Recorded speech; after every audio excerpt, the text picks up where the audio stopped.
Hello, my dear viewers. This amazing story will be very instructive for you. It is very interesting and beautiful. I wish you enjoy watching it. The restaurant Whitestalk was popular in the city for its delicious food, live music, and excellent service. It was always crowded. Today, Ashley's dishwasher didn't have time to load the dishes into the dishwashers during the evening, so she had to wash a lot of things by hand. The woman never got a chance to sit down, rest, or even have a sip of tea during her shift. Toward midnight, the crowd was almost gone, and Ashley was still spinning like a squirrel in a wheel, washing the rest of the dishes. The cooks, Rebecca and Priscilla, were on their way home and called out to their colleague, "Ashley, leave it all alone. Let's go home. You're exhausted enough as it is. You can barely stand up. You're so restless." But the woman just waved it off. "You go, girls. Don't wait for me. And I can't go away like that, not having finished everything. I've got a stupid temper. As soon as I've cleaned everything up, I'll close up and go. Bye, girls." The women waved and left, talking to each other. What a blessed girl. She scrubs like she's at home. It's not like it's going to add to your salary. So why kill your salary? So why kill yourself? This way you won't have time for your family either. When I think about it, I have to get up early tomorrow, cook at home, do homework with my son, and I'm so tired of everything. The second cook noticed, what else is Ashley supposed to do? She's all alone, no family, no kids, so she works her ass off. It's a pity for her. She's not even old, she's 40-something years old, but she has no personal life. Sveta dumbfoundedly threw, "Come on, don't lie. I thought she was retired. She looks so bad, it's awful. Like an old grandmother. Obviously, who would want her?" Ashley overheard the cooks talking, and she was so hurt by something. She was in tears. She threw the dirty rag away in anger and walked over to the huge full-length mirror in the foyer of the restaurant. She looked at herself. And they're right, I'm looking at an old woman. My face was not well, groomed. The constant steam and hot water brought out red reticulation of blood vessels. My skin was dry and weathered. Her hair was gray and pulled into a ridiculous bun on top of her head as long as it did not interfere. And her hands were something awful. Red, swollen, never had a manicure. And her legs with huge swollen veins from hard work on her feet. Indeed, who needed such a wreck, with a lot of sores and ugly in appearance? The woman even cried, clenched her teeth, and began to scrub everything with a kind of fierceness, while the unhappy memories of her childhood were spinning in her head, because all her troubles came from there. Ashley's family was very poor, living in a Khrushchevka apartment with cockroaches in the dirtiest, gangliest neighborhood in town. The mother, Valerie, had worked all her life as a janitor in warehouses, earning a mere pittance. Her father worked part-time as a night watchman and drank heavily and tried to steal the last of the house. It went so far that my mother, having bought groceries, would lock them in the cupboard so that my father would not drink them away. Mother and father fought and yelled at each other all the time. No one ever paid any attention to her daughter. She was fed up, so the girl grew up like a weed in the field, all by herself. During the wild scandals of her parents, Ashley cried, covered her ears with her hands so as not to hear the scolding, or ran away into the yard and wandered there until late at night. The girl genuinely could not understand why they lived together if they hated each other so much. Often she asked her mother about it, but she only tiredly shrugged it off. "Don't get involved in adults' business. You're too young. How am I going to leave him? Where will we live? What will my friends and neighbors say? And he'll be lost without me. He's a father after all. Others don't have that, so it's my destiny to carry this cross. When you grow up, you'll understand." For as long as she could remember, the girl had been walking around in her clothes, which were given away by people who cared about her. All of her toys were also in a terrible state, shabby foreign dolls and a rabbit without an eye and with a severed tail. At school, of course, the girl was severely bullied, mocked, and insulted. When the nurse came to check on the kids, the classmates immediately shouted, "Rose Anderson, you check on Brown's well. There must be lice swarming in there. She's walking around like a cattle prod." And then there was wild laughter. And Ashley would run out of the classroom humiliated and ashamed. She did not, of course, have lice or other diseases. She was just not accepted because of her old, lame clothes and her lack of lunches and pocket money. Only once, at a New Year's Eve party, when Ashley performed brilliantly and recited a very long and difficult verse without stuttering, Santa Claus came up to her and handed her a big box. The girl jumped for joy. There was a beautiful new backpack and pencil case. Ashley was over the moon and for a long time believed that she had been rewarded for her efforts. And only much later she accidentally found out that it was the class teacher, took pity on the girl, and thus helped her, buying her a gift with his own money. After all, before that, the poor child carried pens in a bag and books in a shabby boy's backpack of his cousin, which was given to their family. Despite the taunts of her classmates, Ashley tried to do well in school, did her homework faithfully, though it was not easy in such a nervous home environment, and graduated almost with honors. The teachers all said the same thing. "Ashley, go to university. Talk to your parents. You've got potential, so you'll get a good job. You'll make a name for yourself. Believe me, it's very important to have a profession." But when Ashley tried to talk her mother into going to university at home, she immediately started screaming, "Daughter, what do you think you're doing? Are you trying to kill me and my father? What university? How the hell are we going to teach you there? You have to prepare a bag of money every year, and it's not certain that you'll be able to get on the state budget. We're all our own people, and we don't have any connections. You'd better work for a year, save some money, and then go wherever you want." The father wasn't sober and didn't care where his daughter was or what she was doing. The only thing he cared about was where to find money for another bottle. And Ashley, like an exemplary daughter, did not go against her mother's wishes, but took a job as a waitress in a cafe. She was afraid to take a risk and go at random to the capital, and that was her fatal mistake, because everyday life, work, and worries dragged her into an endless whirlpool, and she never got to university, not the next year, not ever. So she lived with her mother and her drinking father, mentally hating that dump. Ashley gave almost all of the paycheck she got to her mother, leaving only a little for her own personal needs. Ashley had had flingings in her life, but somehow subconsciously she'd attracted either drinking men or slackers who would sit on her neck and live off her. But Ashley remembered her childhood, and she herself had walked away from such relationships. And her mother had warned her too. "Dosha, look at this Hugh carefully. He comes to you already with a smell. He doesn't work anywhere. What do you need him for? Or do you want to live like me?" It never worked out with the children either. It was her pain and her sin. In fact, she'd gotten pregnant once, but her boyfriend had disappeared from the horizon, unwilling to marry, and Ashley was afraid that she wouldn't be able to raise a child on her own, not having her parents to support her. Her mother, upon learning of her daughter's pregnancy, immediately began to cry and wring her hands. "What were you thinking? We're already living in hell and you want to put a baby on our backs. You work unofficially, you won't go on maternity leave. You won't go on maternity leave. You'll lose your job, so what? Who will feed and water you and your baby? The term is still small. Do not be stupid. Have an abortion. And then you'll have another baby when you have another baby when you have a normal family. Olivia at work knows nothing but to do them, and she gets pregnant again. Why would you ruin your life? No one wants a single mother with a baby in her arms." And she made up her mind, even though the doctor dissuaded her from doing it and warned her about the serious consequences. It was extremely unsuccessful. Then the woman was treated for a long time for inflammation, and the doctors honestly told her that she was unlikely to have children. Years later, Ashley has been blaming herself for that terrible act, biting her elbows and crying a lot. But what's the use? Nothing can come back.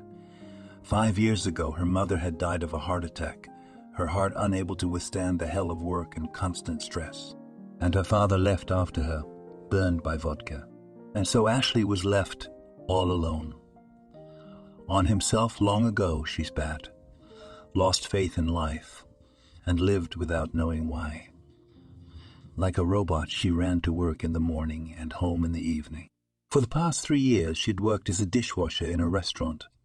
By nature, Ashley was very clean and diligent, so she washed everything to the letter. And for this, she was very appreciated by management, often paying extra money for overtime, especially since the woman always agreed to work on weekends and holidays. Ashley finished cleaning up after the banquet, turned off the lights, and went outside. She breathed in the fresh night air with pleasure, and only now realized how deadly tired she was. Suddenly, she heard behind her, "Auntie, give me some bread. I'm so hungry. Just a penny, please." Ashley turned around and saw a boy about 9 years old, clearly homeless. He was unshaven, shaggy, wearing a tattered jacket and old worn jeans, sneakers that were falling apart on his feet. The compassionate woman immediately, without hesitation, pulled out her lunch, which she had never eaten, and some money, and handed it to the child. "Here you go. There's sandwiches, all fresh, don't worry. What's your name? Are you from an orphanage? Why are you wandering around alone at night?" The boy greedily devoured the food, choking on it, and told me stories along the way.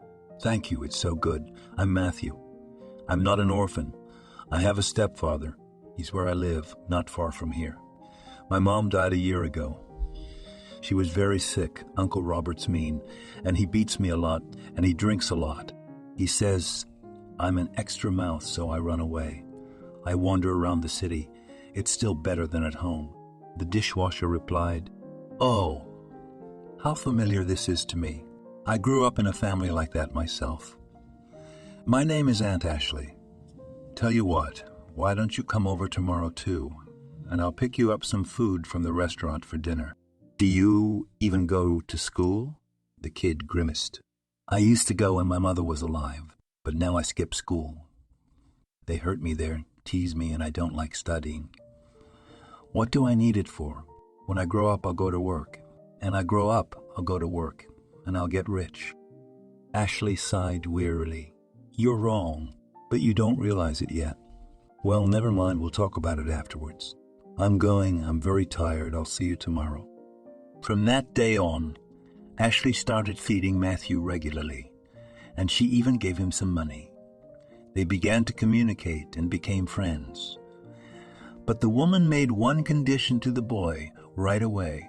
"Matthew, I'll help you as much as I can all the time. I don't have kids of my own anyway, but on one condition. You stop playing hooky and start studying. And after school, you go to university. Look at me. How old do you think I am?" The boy took a closer look. "I don't know, maybe 50 or more." "Why? What's school got to do with it?" Ashley grinned bitterly. "I'm only 45. And I look like this because I didn't go to school either when I was a kid, and I've been working hard all my life. Believe me, they won't hire you for any decent job without an education, so you'll be like your stepfather, drinking until one day you die under a fence. I work 12 hours without squatting, and I don't get much. But the body's not made of iron, and sooner or later the sicknesses will start to set in. Is that the life you want for yourself? I can see it in your eyes. You're a smart boy. You can do anything if you want it." To her surprise, the boy heeded the advice and started going to school regularly. At first he did not do so well in school, with a weak C grade. He was always grumbling about how hard it was for him and how he didn't want to go. But Ashley didn't give up. She sat down with him and studied right in the park on a bench, or in the back room on bags of sugar. She checked his lessons regularly, scolded him if he was lazy, and praised him when he did well. And so they wouldn't make fun of him. Ashley bought him a nice jacket, a new sneakers, and a fancy backpack on sale with his next paycheck. She knew firsthand how important it was to be like everyone else in class. Otherwise they'd get jilted. Gradually, they became so close that Ashley started inviting him over to her house. Sometimes it was just to eat, bathe, and do homework, and when her stepfather was drunk out of his mind, Matthew would even stay the night. Sometimes it wasn't without its embarrassments. One day, some money had gone missing from Ashley's purse. Not much, but still, it was very unpleasant, especially since the woman realized that Matthew was the only one who could take it. She lived alone. The boy came home from school that evening as if nothing had happened, started babbling on about his day.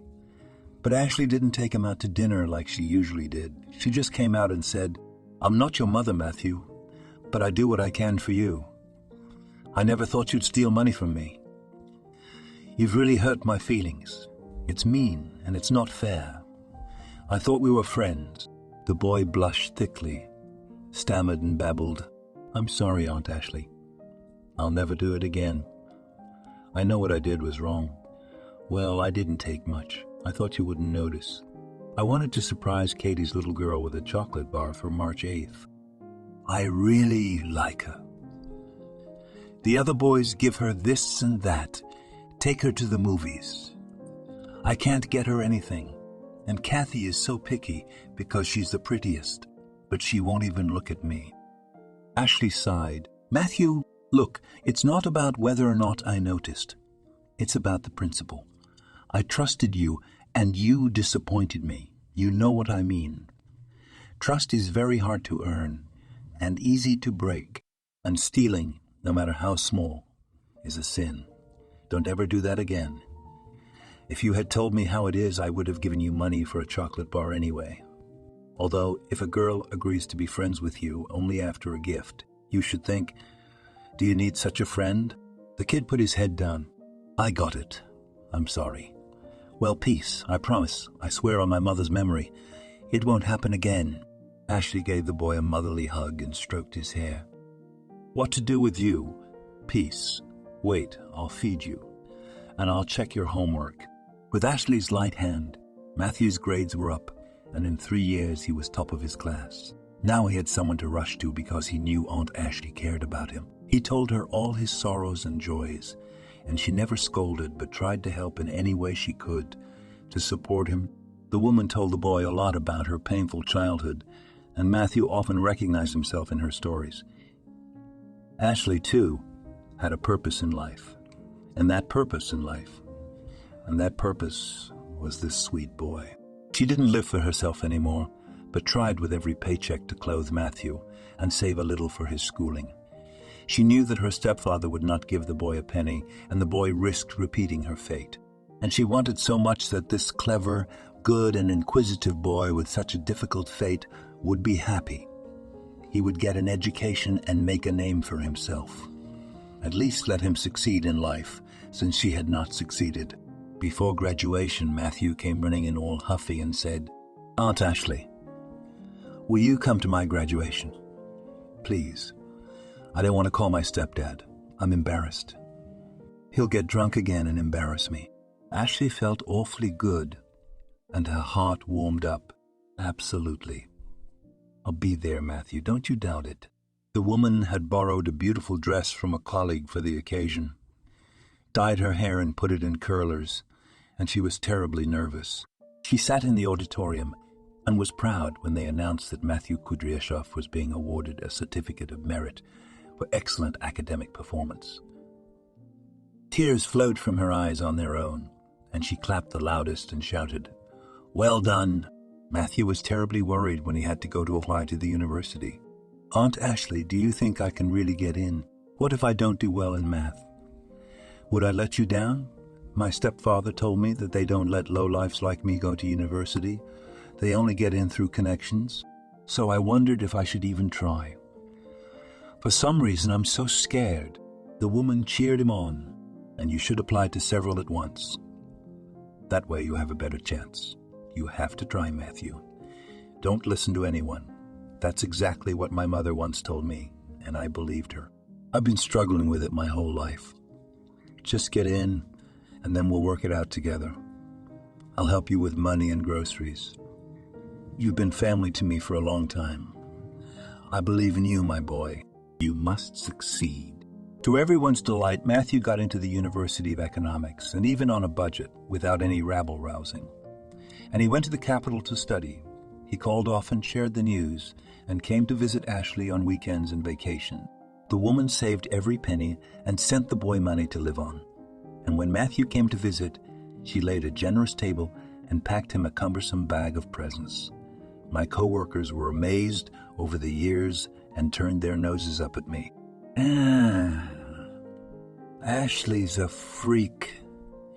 She takes in some stranger's homeless tomboy and spends her whole paycheck on him. And she's working herself to the bone in her sweat and wearing nothing but rags. And now she wants to teach him at university. She's a strange woman. She wouldn't want to find a good man and start a family. But Ashley didn't pay attention to anyone.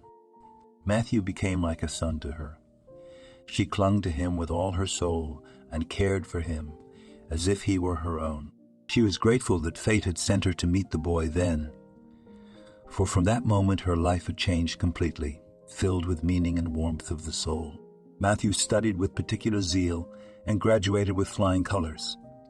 With the patronage of one of his professors, he was hired by an acquaintance in a large company that sold office equipment. The interview was conducted by the director himself. The man's name was Nicholas Morrison. He looked about 50 years old, very well, groomed with a beautiful gray in his pitch black hair. Matthew and the director met, and the man began to ask questions about experience and education. Then out of the corner of his eye he saw a picture of a woman in a mournful black frame on the desk in his office, and he just cringed. It was Aunt Ashley, or rather her exact copy. Only the woman in the picture looked more groomed and younger. And her hair was different. The guy gasped, couldn't help himself, and asked, "I'm sorry, who is this woman to you?" "She looks a lot like my other mother, Aunt Ashley. She's been a big help to me since I was a kid, and she's a dishwasher in a restaurant in my hometown." The director was taken back. "This is my late wife, Amber. She and I were soulmates all our lives. And then a year ago she got sick, cancer. We fought to the end. We had treatment abroad with the best specialists. But unfortunately, Amber still died recently, melted away like a candle. I miss her so much, I can't get over the loss. But she is not Ashley, and you, young man, are obviously mistaken for someone else." But Matthew pulled out his phone and found a prom photo of him next to his Aunt Ashley. He showed it to the principal. He was very surprised. "God, you're right. This woman is almost a copy of my wife. The resemblance is very strong. There's even a mole above her eyebrow." "But how is that possible?" "I don't understand. Give me her address. I want to talk to her myself and understand everything." "I can't stop thinking about it now." Matthew hadn't been home much in the past 3 years, and he hadn't seen Aunt Ashley in a long time. But he thought she still had everything. And that was far from the case. The restaurant had a new director, and the elderly and understanding owner had been replaced by an upstart young whippersnapper who had kicked out the employees he didn't like first. Ashley was one of them. Peter Wilde didn't like the fact that the dishwasher was too vigilant about cleaning and lecturing everyone, often staying late and sticking her nose where it didn't belong. And the new director had a protégé to replace her. An acquaintance had asked her daughter for the job. Peter Wilde summoned Ashley to his office and told him bluntly, "You're fired. You've worked it off. It's time to go on vacation. Young people, as they say, the way. Sign the papers and you're free. You'll get your paycheck in the accounting department. Work 2 weeks, I think you're not going to. It's like everything has already been decided for you." Ashley was just in shock and started babbling. How was she fired? "Why, I try so hard I wash everything to a shine. Everybody's happy. Why are you doing this to me? I've got nothing else in my life but this job. Please leave me alone. Don't kick me out. I can take more shifts if I have to." But the director didn't blink an eye and answered in cold blood, "I hired someone else to take your place, a younger girl. She's ready to start work right now. So excuse me and goodbye. I'm very busy. Ashley cried for a long time as she gathered her things. The cooks were also in shock and comforted her as best they could, pitying her. What a bastard that new director is. We're going to cry with him. He's such an arrogant bastard. Well, where else would he find an employee like you? Don't feel bad, Ashley. You'll get a job at any restaurant. And Peter Wilde's going to be a bummer. I don't think the new young bugger's going to wash the place to a shine. Ashley had a hard time leaving her usual job, so she hugged the girls goodbye and wandered home. Her hands were empty. She didn't want anything at all. The woman cried and thought, what bad luck. No family, no children. And now she has lost her job. She could go hang herself. Her first impulse was to call Matthew and tell him about everything because she had no one closer, but then she changed her mind and did not want to upset the guy, let him build his future. One day her doorbell rang. Ashley reluctantly went to open it. On the threshold stood an older, very well-groomed and expensive-dressed man. It didn't take long before he introduced himself. The named guest was clearly surprised. Good afternoon. Oh, he'd be right. Oh yes, my name is Nicholas Morrison. A friend of yours, Matthew, got a job with me recently. He was the one who, after seeing a picture of my late wife, Amber, noticed that she looked a lot like you. Here, have a look. Dumbfounded, Ashley let the intruder pass, gestured for him to come in, looked at the photo, and the tears flowed from her eyes. So that's what you are, Amber. God, how I long to find a little sister. You have no idea, and now I'm too late. It's like some kind of evil fate. Come on in, my name is Ashley. I'll make some tea and tell you all about it. The woman fidgeted, wiping away her tears, put the kettle on the stove, got cherry jam and cookies. And Nicholas Morrison looked at the replica of his wife and couldn't look away. What a stunning resemblance. Even the smile and look was the same, though Ashley seemed older in age. Meanwhile, the woman continued, I grew up in a terrible family. My mother worked hard as a cleaner. My father was a chronic alcoholic, and there were no brothers or sisters besides me. And so we lived in poverty. Only just before she died, in the hospital, my mother confusedly tried to tell me that she was pregnant at 17 from an over-the-counter guy and gave birth to twins, me and my sister Amber. But the fiancé had disappeared without a trace and left no address. My mother was afraid that she would not be able to raise the twins on her own, so she took it upon herself to give Amber to an orphanage and took me away. She left a note with the baby, her name, how old she was. And then, when I was a year old, my mother met a man. They got married, and he agreed to give me his last name, officially adopt me. That's how I found out that my father was not my real father. He drank all the time, but it was like he didn't even notice me. I was so offended as a child, his callousness and indifference, and only after my mother's words, I understood why he was so... Apparently, he could never love another man's child. After my mother died, I tried to look for Amber on my own, and I even went to every orphanage, but I didn't find out anything. It has been so many years. And, oh my God, turns out Amber was your wife.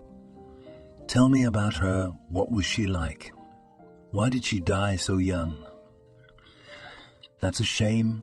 Nicholas Morrison wiped away a tear, swallowed, and began the story. She was a wonderful woman, the kindest, most loyal and faithful. We met as students. Amber was an orphan, a streetwalker, studying to be a chef, and I was getting into the business. We met at a dance in the park. As soon as I saw her, I was lost. She was so quiet, nice, and modest. Many people did not understand what we had in common. They tried to dissuade me from marrying her, saying it would never work out. We were too different. But I fell in love with Amber at first sight, and she truly loved me. I felt it. And so we lived together, for better or for worse, and we raised our son. I'm already a grandfather twice. And then a year ago, Amber got sick, complaining of weakness and chest pains. Turned out to be cancer. We fought so hard it didn't work. My wife died in my arms. I'm still grieving for her. And you really look just like her. You look much older, though. Tell me about yourself. How is it that you live alone? And who is Matthew to you? He called you his other mother. Ashley was so pleased with those words, she continued.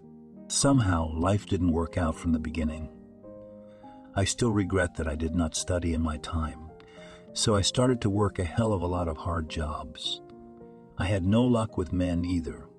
They all turned out to be drunkards and foolish men. And as for my children, it was my own fault. So God punished me, and I have no more children. So I live alone, like a finger. I worked in a restaurant as a dishwasher for a long time. I treated my work responsibly, and all my dishes shined. And then one night I'm coming back from my shift, and a homeless kid asks for food. That was Matthew. My heart sank, and I felt sorry for him. I started feeding him, and we became friends. I saw the kid was smart but neglected, and his stepfather was also a drinker. So I started living for him, clothed him, fed him, and persuaded him to study. I'm glad he got a good job and made a name for himself. He's a good man. You won't regret having him. But recently there was a new director at our restaurant, and a young punk came in and kicked me out. I didn't ask him or beg him to let me stay, but it was no use.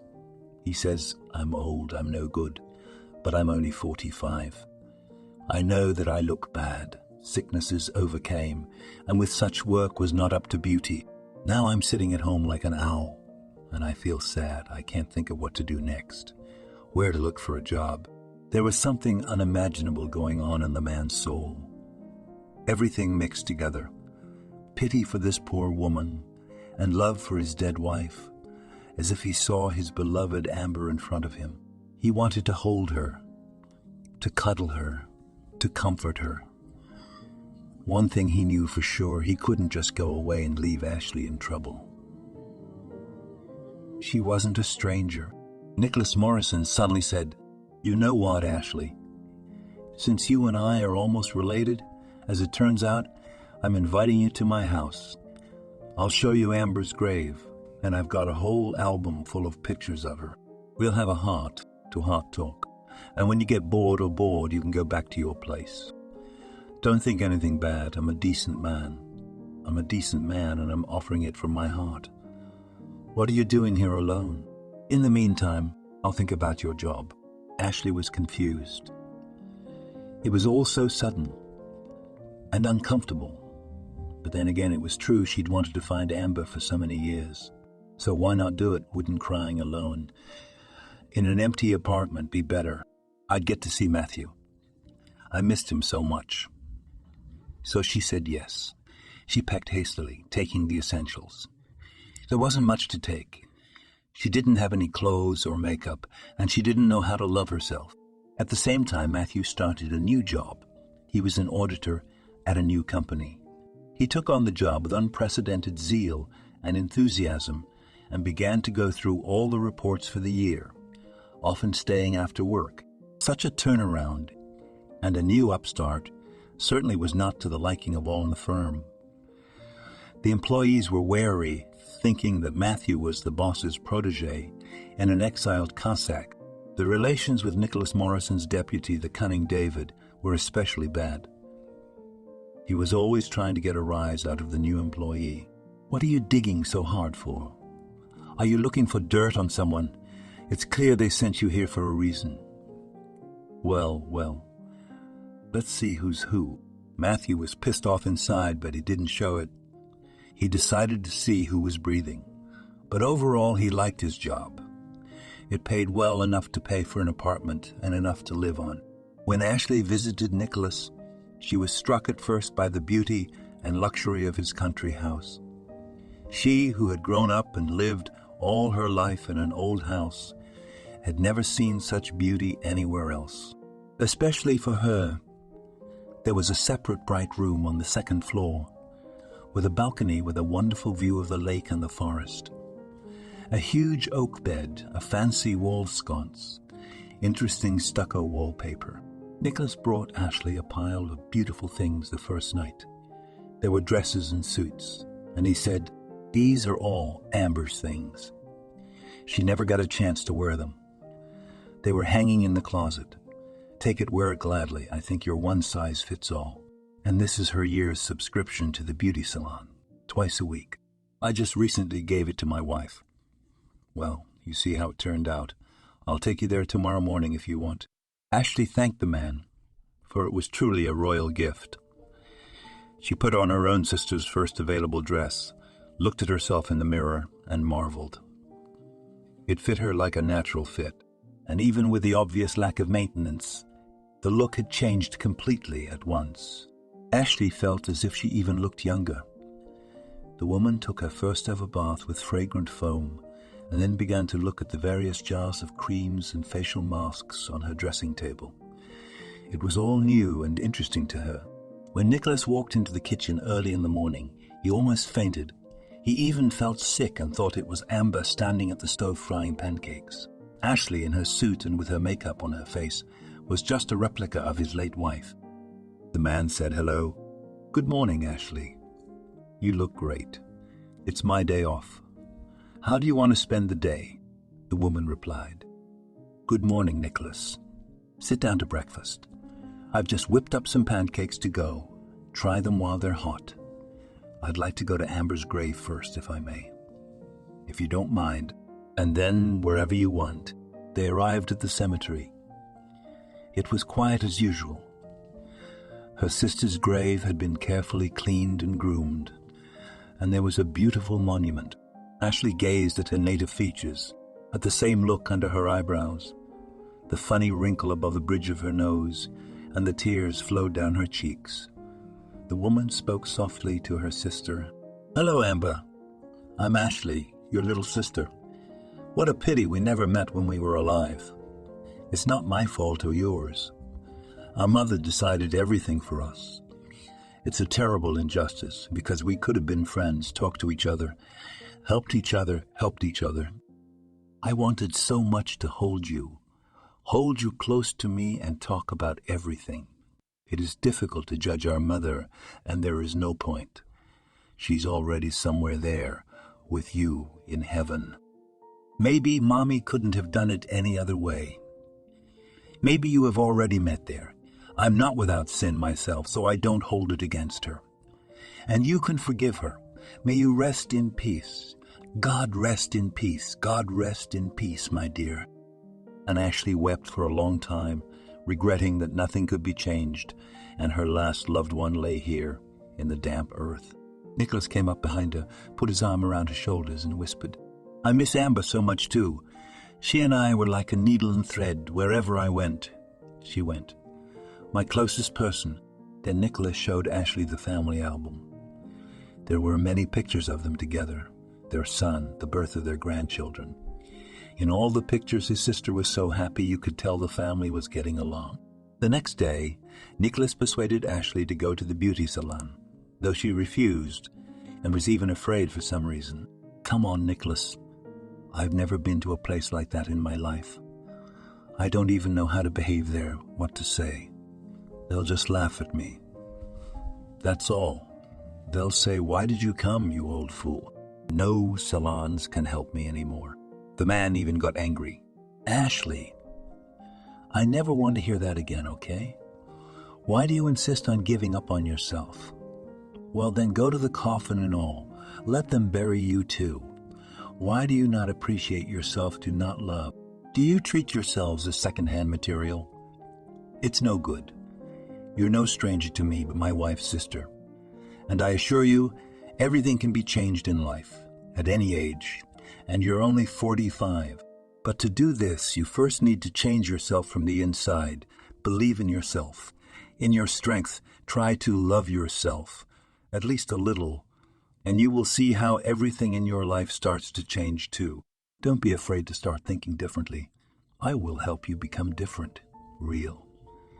So rejection is not accepted. First, to the dentist, you need to get your teeth fixed right away, and then to the salon.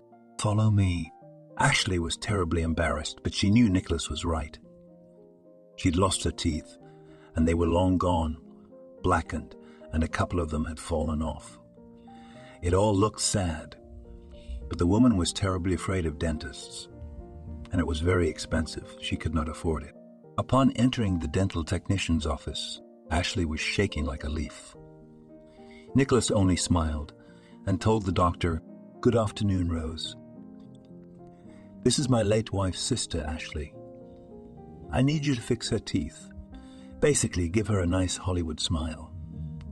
I'll pay for it also. The client is very nervous, so be gentle." The pretty woman laughed. "Don't worry. We'll make it perfect. I can't believe how much Ashley looks like Amber. I couldn't believe it when I saw it. I've been treating you for years." And this, to Ashley's surprise, Rose turned out to be a wonderful doctor, able to talk her way out of pain so easily that the woman tolerated even the most painful procedures quite easily. And after a month, she couldn't believe her reflection in the mirror. Regular trips to the salon and to the dentist made an incredible miracle. There was no longer an old woman there. She looked like a youthful woman with a fashionable short haircut and blonde hair, and the smile was a joy at all. Ashley sincerely thanked Nicholas. "Thank you so much. You've done an incredible miracle." I really began to change on the inside. I gained confidence, and you know what? I will never work as a dishwasher again. No way. I'm done slaving away for pennies. That job literally kills all the beauty, takes all the juice out of a woman. I can't think of anything to do now. I have no education, although I have worked in various cafes and restaurants for many years. I know all this cuisine from within. I tried as a waiter in my youth, as a kitchen worker, as a dishwasher, and even as a sub-cook. It was all my own foolishness. She was an excellent student. She could do math at the same time, and she wanted to be an accountant. I would not have slaved all my life like a cursed woman. Only much later I understood it was necessary to live with your own brains, not someone else's. And now what the hell? Nicholas looked at her long and hard, and then he said, "I've got an idea for something for you to do. But it's still a surprise. There's one thing I want you to do. Take a course in accounting and paperwork. It's a 6-month course. The knowledge is very good, but you have to study hard. But at the end of these courses, you will have a certificate. It gives the right to work.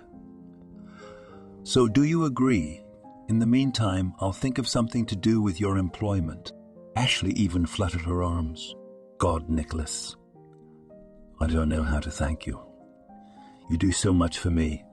I'm so uncomfortable sitting on your neck. But don't you think I'll give you half my salary as soon as I go back to work? It's only fair. Otherwise, you'll think you've got a grief-stricken relative on your head." Nicholas waved his hands. "Well, are you starting to devalue yourself again? Or are you trying to offend me?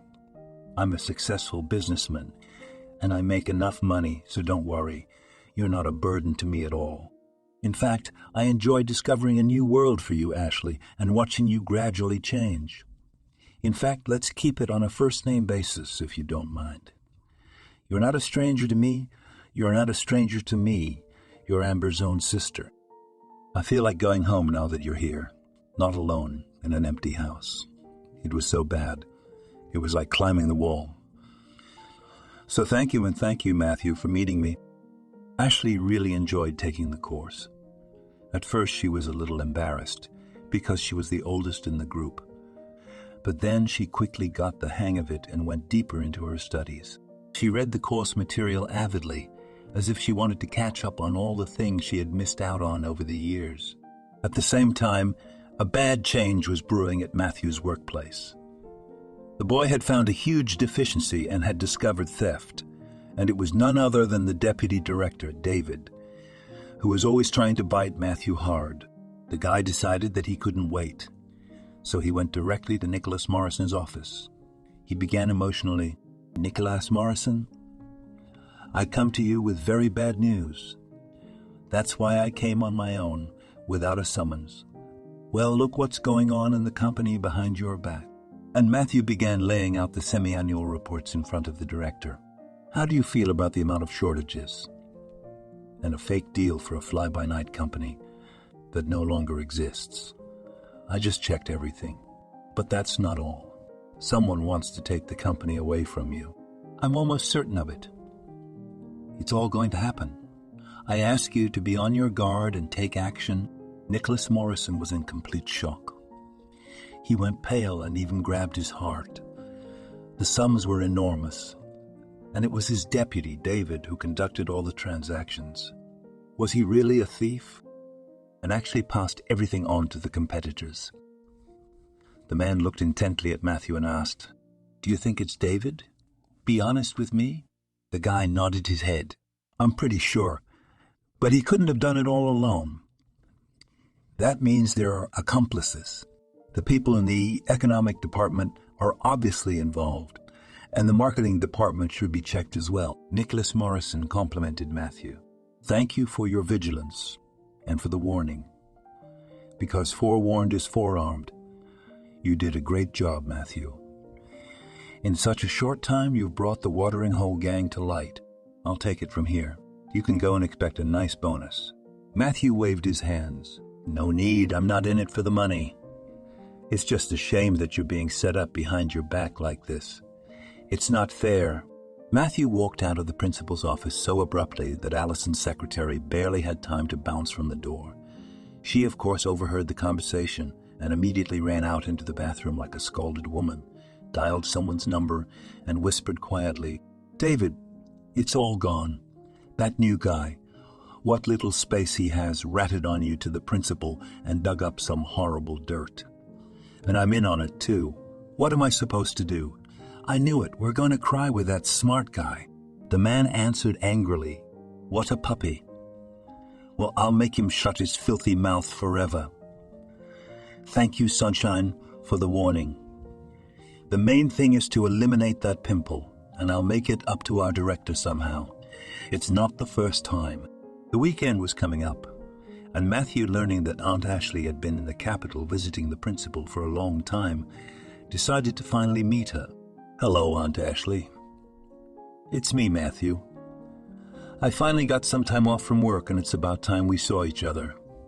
I thought maybe we could go to the park and get some ice cream. Do you mind?" Ashley was very excited, and she agreed. "Sure. Tell me where to go. I'm getting dressed now." Matthew arrived early and waited for his aunt at the arranged place. He bought a beautiful bouquet of flowers, wanting to please his own woman. He watched as a woman who looked very much like Aunt Ashley approached him, but he did not recognize her outwardly at all. The change was so striking that Matthew's jaw even dropped. It wasn't the same battered and perpetually tired dishwasher at all. She waved and smiled at him, a confident, youthful woman with a fashionable young haircut. Ashley was dressed in a stylish pantsuit, her hands gently manicured. It was simply stunning. Matthew couldn't help but hold up his thumb. "Aunt Ashley, great. You look so great. You look 10 years younger. Oh, it's so good to see you. I missed you so much. Here, take the flowers. They're for you." They hugged. Ashley didn't recognize the former student either. "Thank you for your kind words. I didn't recognize you either. Matthew, you've matured so much. You've become a real man. You know, I'm proud of you. Didn't you ever believe it would work out and you would get in? Remember how scared you were to take the test?" Matthew winked. "Of course, Aunt Ashley. You don't forget something like that, that's for sure. And I'm proud, Nicholas Morrison. It was his doing, wasn't it, that you were so transformed, isn't it? By the way, a very distinguished man. A widower. You should have noticed." Ashley blushed and muttered, "You say that too, you joker. He still loves my dead sister, Amber, and misses her. What's he want with me? We're just friends." Though, hand on heart, Ashley really liked Nicholas Morrison. He was the ideal man for her and unattainable. But every time he looked at her long and intently, a woman's heart fluttered and flew out of her chest. Matthew chuckled. You don't notice anything, Aunt Ashley. I see him every day at work. Let me tell you something. When I came to work, he had a blank stare, a poker face, a sorrowful look in his eyes. But now it's different. He has an eye like an eagle. So I don't know about you and him, but he's not just friends with you. He loves you. As you can tell, Ashley blushed even more and turned the conversation to another topic. They took a long walk, ate delicious vanilla ice cream, and drank fragrant coffee at the cafe, and the day flew by. Matthew walked Aunt Ashley to the subway, and he went to the bus stop. But just as he was rounding the corner, 3 young men in black masks jumped on him. They started beating him savagely, throwing him to the ground, kicking him. Matthew could not resist the 3. He only screamed, "What for? Who are you people?" But the trio only hissed, "Now you shut up forever. Here, take that, that's it." And one of the thugs stabbed the guy with a knife. After that, the hooligans immediately scattered in different directions, and Matthew was still lying on the pavement, motionless. Some bystanders called an ambulance and the police. Ashley was walking home in high spirits when suddenly the cell phone rang. Nicholas was shouting into the phone in a voice not his own. "Ashley, we're in trouble. Matthew was recently beaten and stabbed by some thugs in an alley. I got a call from the hospital. He's in surgery. We've got to get over there right away." Ashley screamed wildly. "How? It can't be. He and I spent the whole day together. We've only recently separated. My poor boy, my little boy. I'll die too if he's gone. Oh my God, what is all this for?" Nicholas Morrison and Ashley had been on duty outside the operating room for 2 hours, waiting for the surgeon. Finally, the surgeon came out and reported, "So lucky for your son. He was born with his shirt on. The wound was tangential, a few centimeters from his heart. He will live. So calm down." Ashley dropped to her knees and began kissing the doctor's hands. "Thank you, sweetheart. You saved his life." He lifted her off his lap. "No, it was God who saved his life. And I just did my job and sewed everything up. Don't cry. Go home. Don't look so worried. He's young. He'll be fine in no time. He's under anesthesia. You can't see him. Come back tomorrow. Goodbye." Ashley was shaking the whole way. She couldn't calm down and get away from the stress. At home, Nicholas poured 2 full shots of cognac and said, "Drink to the bottom for our love and the health of your named son." Well, bottoms up. Ashley automatically drank, exhaled, and only then began to make sense of what was being said. "Did you say for our love, or did I mishear? Are you serious?" The man pulled Ashley to him and gently kissed him. Then he whispered, more than serious, "You're mine, and I'm yours now. I really loved you, Ashley. Not because you look like Amber, though I guess that played a part too. You're different and the best. Be my wife." Ashley cried tears of joy. She no longer hoped to hear those cherished words in her miserable life, and she answered, "I agree. You're the best for me too, I swear. I've never met a real man like you." The surgery was successful, and Matthew really recovered quickly. Ashley and Nicholas Morrison visited him regularly, bringing him fruit and homemade pickles. But most importantly, Matthew finally found his love in the hospital. It was the pretty nurse, Jennifer, who took care of him. The attraction between them was instantaneous, practically at first sight. Nicholas Morrison and Matthew testified to the police, and they figured out who orchestrated the attack on the boy. It turned out to be David and his accomplices. He hated Matthew because he had ruined all his plans. Moreover, the director had promised to fire him, so he decided to get even. Now he and the 5 others involved in the thefts of the company were awaiting trial and harsh punishment. It was Ashley's birthday. She'd never advertised or celebrated it in her life. It had been that way since she was a little girl. But Nicholas had stunned her since morning, bringing her coffee, a gorgeous bouquet of roses, and some papers. Ashley was taken aback and melted. "Is that for me?" "Thank you, my love. No one has ever given me such romantic gifts." The man conspiratorially handed her the papers. "This is my gift to you. I bought the restaurant where you worked as a dishwasher, and now it's yours. You're the owner. There, it's official. Come on, let's go introduce you. How'd it go? Did I get your wish? Are you happy?" Ashley sobbed with happiness and overflowing emotions. She hugged and kissed Nicholas, whispering to him, "Thank you, honey. You're the best. I couldn't have dreamed of that. I'm a former dishwasher and now I own a restaurant. Now I'm going to get my ex-director on my ass. I'll throw him out. Kolenka, I love you so much. God himself sent you to me as a reward, no less." Ashley had never been so picky about getting ready. She applied flawless makeup, wore a fancy dress, and did a light styling job. Looking at herself in the mirror, she winked at her reflection and was quite pleased with herself. You should have seen Peter Wilde's face when he was told in front of the whole staff that the restaurant had been purchased by the new owner, and that Ashley was now the owner.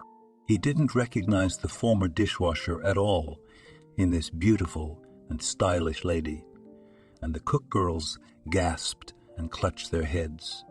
It couldn't be their Ashley, the hard-working loner. And what a handsome man next to her, the owner of the corporation. He's holding her tenderly by the elbow and looking at her like that. What a lucky woman.